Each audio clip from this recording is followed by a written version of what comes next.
Start.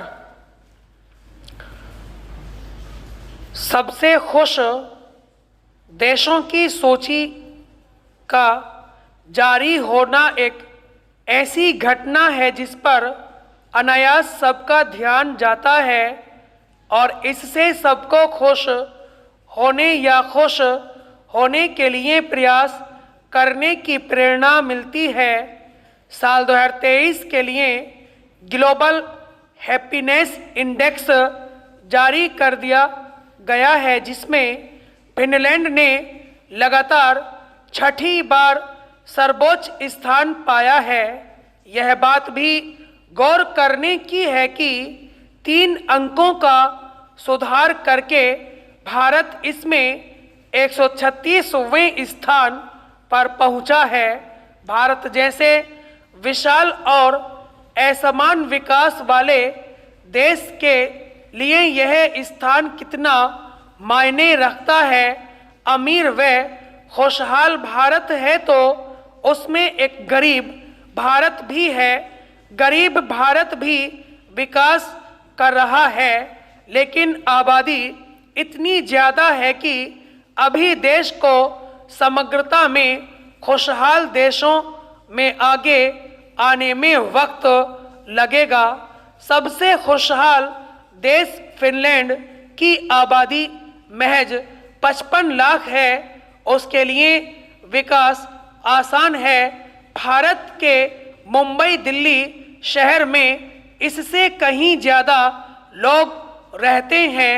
खुश देशों की सूची में दूसरे स्थान पर रहे डेनमार्क में 58.6 लाख लोग रहते हैं।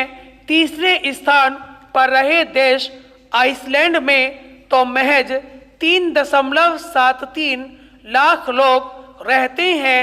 यह भी ध्यान देने योग्य है कि शीर्ष 20 देशों की सूची में एशिया का एक भी देश शामिल नहीं है।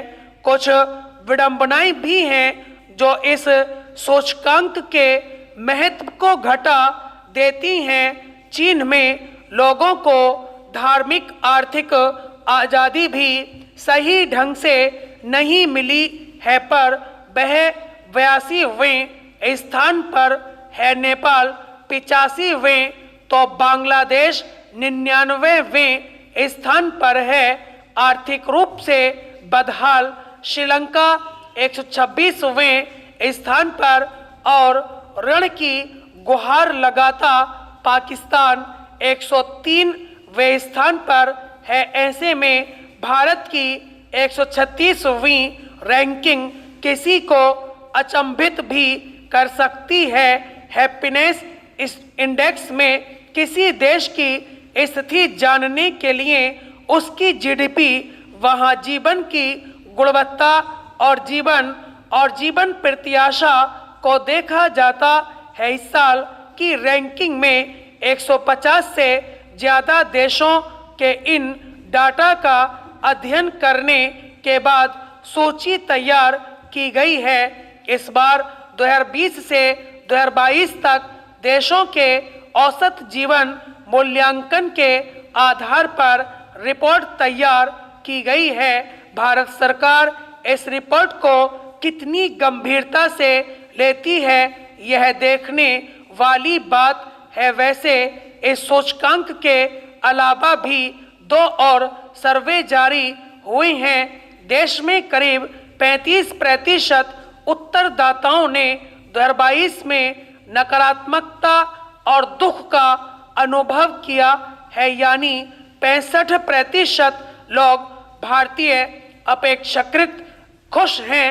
यह रिपोर्ट 36 राज्यों व केंद्र शासित क्षेत्रों में 14,000 लोगों की प्रतिक्रिया के आधार पर तैयार की गई है।